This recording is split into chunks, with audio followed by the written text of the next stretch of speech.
I don't want the people around me to find out that someone like you is my mother-in-law.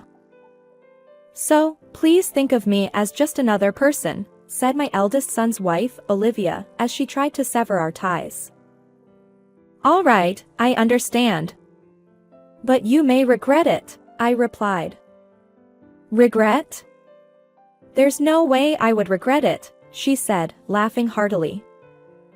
The next day, I was relaxing at home, when suddenly, Olivia came to visit. Oh, Zoe.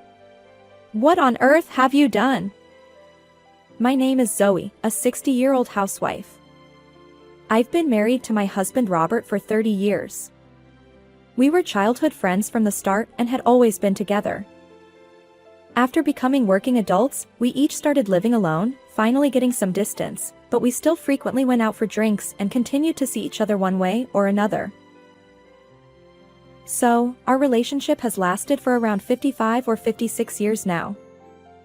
Even our marriage seemed like a natural progression.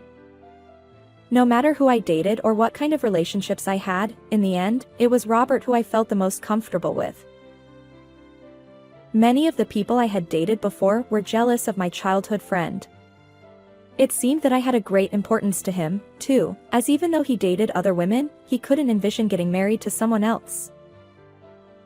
If he got married and met me while I was still alone, he would feel guilty, and he disliked that idea.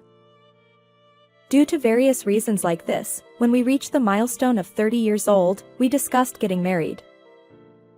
If we married, we could meet each other without any reservations every day. It might sound strange, but thinking about it that way made us realize how much we truly loved each other. Both of our parents celebrated our marriage wholeheartedly. After getting married and starting to live together, we began discovering sides of each other we hadn't known before, which made things even more exciting. Despite spending a lot of time together, living under the same roof was a completely new experience, and that freshness was invigorating. Thanks to that, we were able to enjoy a typical newlywed life. From then on, we spent each day in great happiness. 2 years later, our eldest son Elliot was born, followed by our second son Nathan 2 years after that. Our family grew to 4, and our home became quite lively. I quit my job to focus on raising the children, while my husband worked diligently to support the household. Both Elliot and Nathan grew up to be wonderful children. Of course, being close in age meant they sometimes had arguments, but they generally got along well as siblings and were always seen happily playing together. My husband and I watched over our sons with warm smiles as they continued to grow. As they matured, they began challenging themselves by pursuing their interests and passions. They excelled in extracurricular activities and studies, leading fulfilling student lives. Given their strong academic abilities, both Elliot and Nathan advanced to prestigious high schools and later gained admission to competitive universities. Our sons, who we were proud of, had truly become accomplished individuals. Subsequently, our eldest son joined a major company, while our second son entered graduate school with aspirations of becoming a lawyer. Mom, Dad, I received my first paycheck today, so let's go out and have something delicious. Oh no. No. Use it for yourself. You've earned it. What are you talking about? I joined this company and worked hard precisely so I could show my gratitude to you. That's why we want you to let us show our appreciation. Well, if you insist, I guess I'll let you treat us. With a joyful expression, Elliot brought us, along with Nathan, to a high-end sushi restaurant. Thanks, Elliot. This is really delicious. Look forward to me taking care of you more and more as time goes on. I want to repay you. Hearing those words from our eldest son, both my husband and I were incredibly happy. It seemed that our sons had grown up to be truly wonderful individuals. Later on, Elliot seemed to be diligently working at his job. He would regularly come back home to visit, sharing stories like, "My boss entrusted me with a big project," or, "The CEO told me they have high expectations for me," with a delighted expression. These updates gave us peace of mind. As for Nathan, after graduating from graduate school, he devoted himself to studying diligently every day to prepare for the bar exam. As the bar exam is quite challenging, Nathan wasn't able to pass it during his time in law school. However, every year he felt a strong sense of progress. At the age of 26, he confidently mentioned that he seemed likely to pass it the following year, and I was amazed at his determination. Then, the next year arrived, and to our surprise, Nathan indeed passed the bar exam. It's truly impressive how he turned his bold words into action. We celebrated his achievement. "Now I'll catch up to you in terms of accomplishments, big brother," he jokingly said. "Oh, come on. Well then, by the time you become a lawyer, I'll be promoted to general manager," his older brother replied. Being close in age, our sons enjoyed this kind of banter between them. It seemed that they were pushing each other forward in a positive way. About a year and a half later, when Nathan became a lawyer, Elliot also became a general manager. My husband and I watched with astonishment as our sons continued to forge their own paths. Amidst all this, even more joyful news emerged. Our eldest son was getting married. "I'm planning to bring my fiancé over to your house next time." "Got it, looking forward to it." As I heard these words over the phone, both my husband and I felt a surge of excitement. Who exactly was the woman Elliot was bringing home? Amidst the mixture of nervousness and anticipation, our son finally arrived with his fiancée. "Nice to meet you, I'm Olivia." "Nice to meet you too. We're Elliot's parents." Olivia had distinct features and an air of sharpness about her. She held herself upright and had a strong gaze. "We've made tea, please help yourselves." "Thank you, I appreciate it." Her impeccable manners left a positive impression on both my husband and me. "How did you and Elliot meet?" "Well, we met through work. Our companies were engaged in business transactions, and we were the representatives involved." "I see, that's how it happened. What company do you work for, Olivia?" "I work at XYZ Company." "That's a company that's been getting quite a bit of attention recently, hasn't it?" Originally, Olivia was working at another major company, but she changed jobs and joined the current company. The name of that company sounded familiar to me. In fact, I had been investing in stocks and had done reasonably well. A few years ago, I had bought shares in that very company as I was interested in ventures. However, I didn't intend to mention this to her or to Elliot. It was unrelated to the main conversation. Olivia seems to be aiming for continuous career advancement. I'm inspired by that too, so I'm putting a lot of effort into my work. I see. If our eldest son and Olivia were able to build a happy and strong relationship, there was nothing more for me to say. Olivia, please take care of Elliot. Yes, we'll lead a happy married life. The atmosphere was pleasant as the marriage greetings progressed. However, after she asked about my educational background, I felt a slight shift in her attitude. Which university did Elliot's mother graduate from? I graduated from XYZ University. Huh? I haven't heard of that before. Well, you know, the entrance exam scores and all that aren't particularly high. I see. Elliot's father also graduated from the same XYZ University as me, right? I'm happy to meet a fellow alumnus.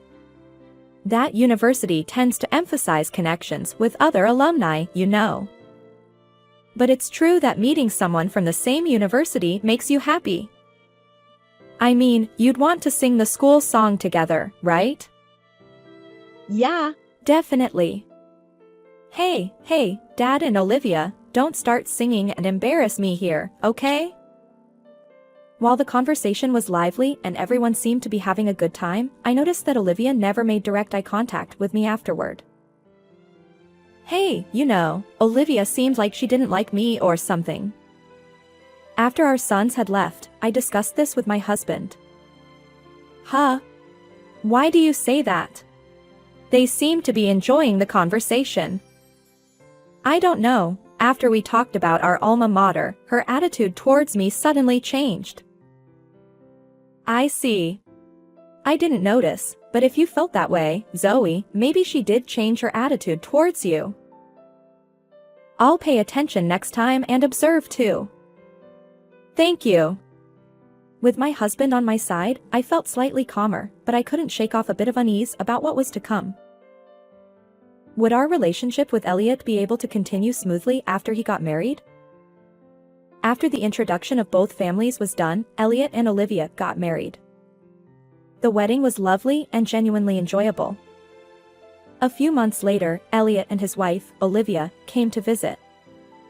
It's been a while, Mom, Dad. Since the wedding. Yeah. Feel free to relax today. Since our son and his wife were visiting, I prepared home-cooked meals, and we all had a meal together along with some drinks. My husband and Olivia were getting into a conversation about their university days.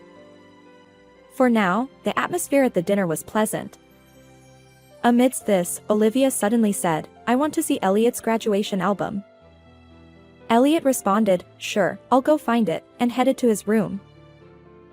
At that moment, my husband went to the bathroom, and suddenly, I found myself alone with Olivia.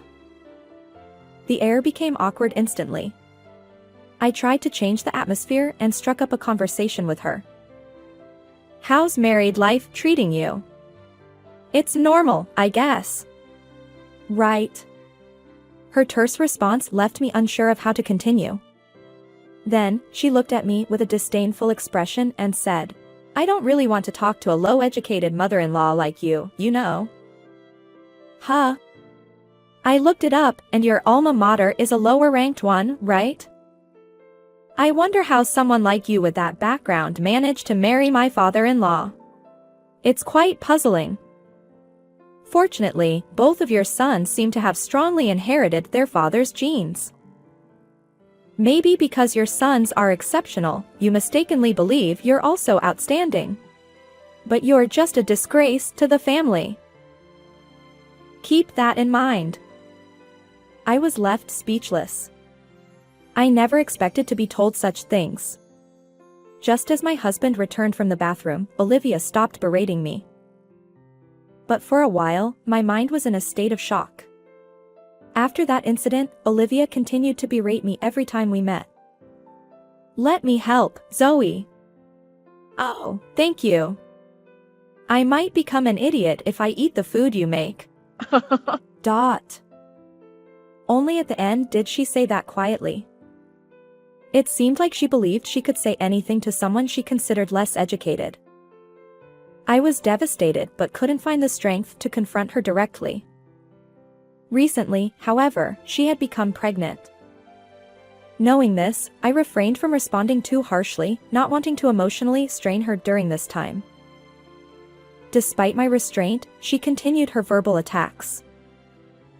"Someone like you, who enjoys an easy life as a homemaker, wouldn't understand, but interrupting your career can be quite unsettling for a career woman, you know."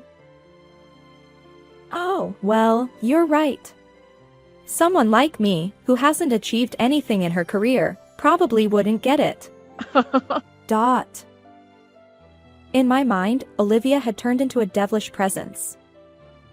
As her pregnancy progressed, she started coming over to our house more frequently, and I found myself deeply troubled by her presence. "Zoe, could you make lunch? But please put some effort into it, all right? Food made by an idiot like you is always one-dimensional in taste." Dot. Olivia continued to berate me like this. It was like a routine. Endure, endure. I kept telling myself that until she gave birth. Meanwhile, Nathan recently got married, and his wife adored me.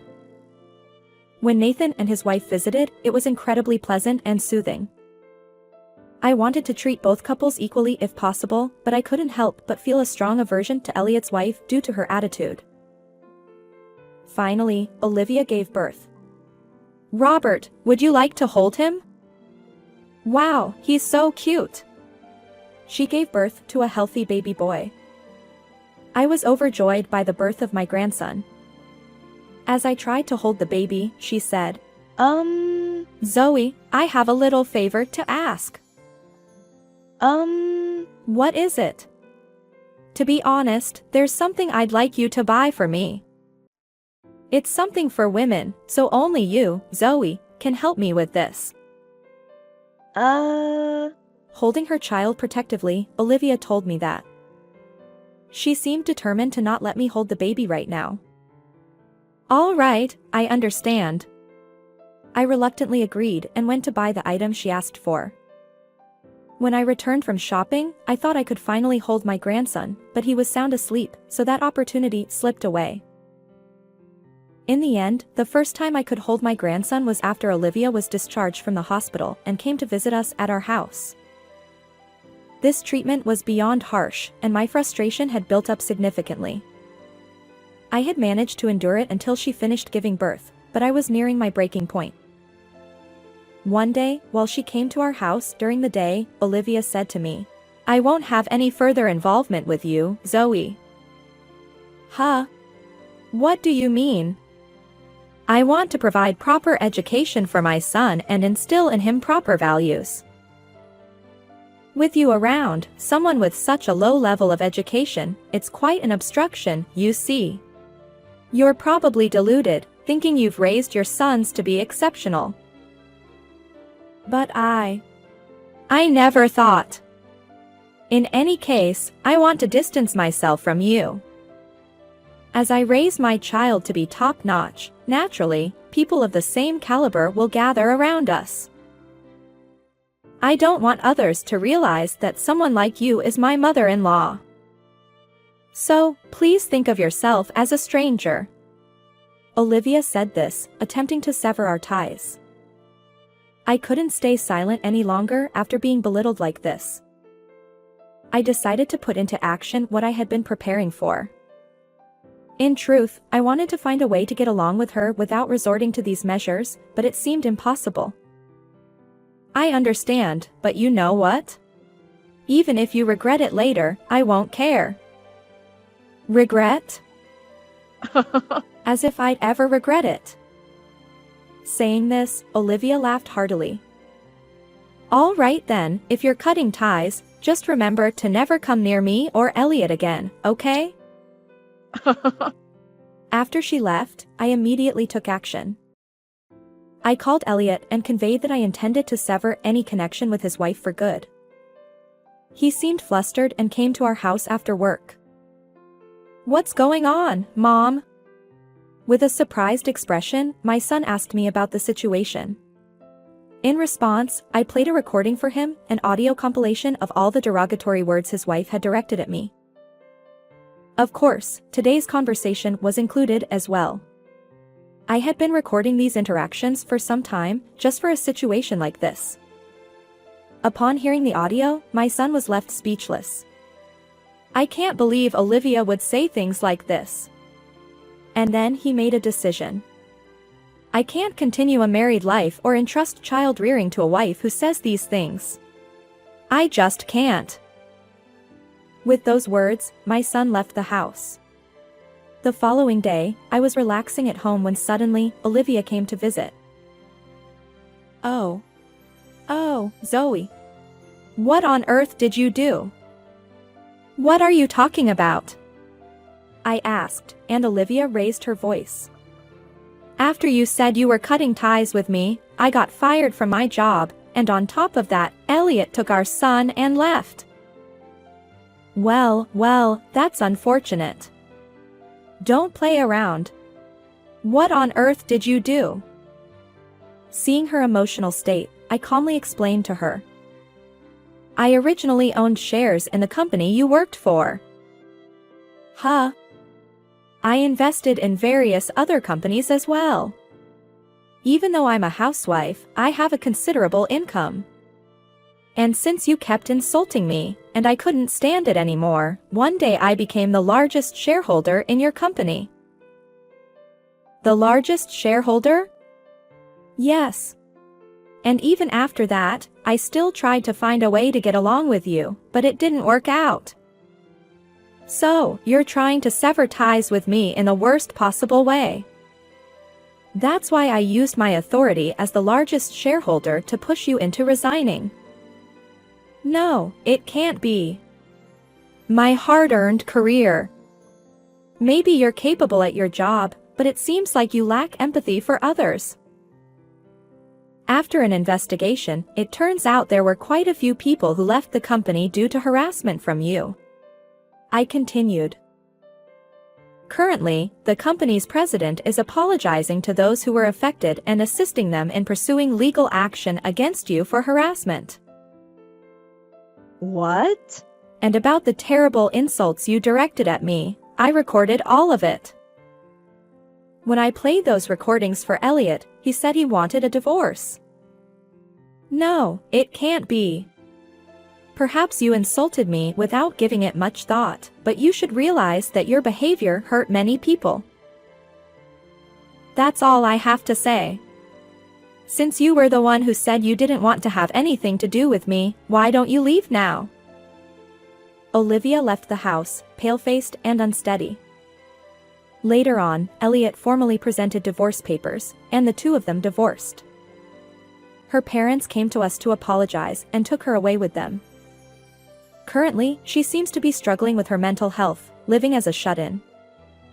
On the other hand, Elliot returned to our home and is now a single father, working hard while I focus on child rearing. I want to spend peaceful days, alongside my husband, watching over our eldest grandson, and also building a strong relationship with Nathan's family.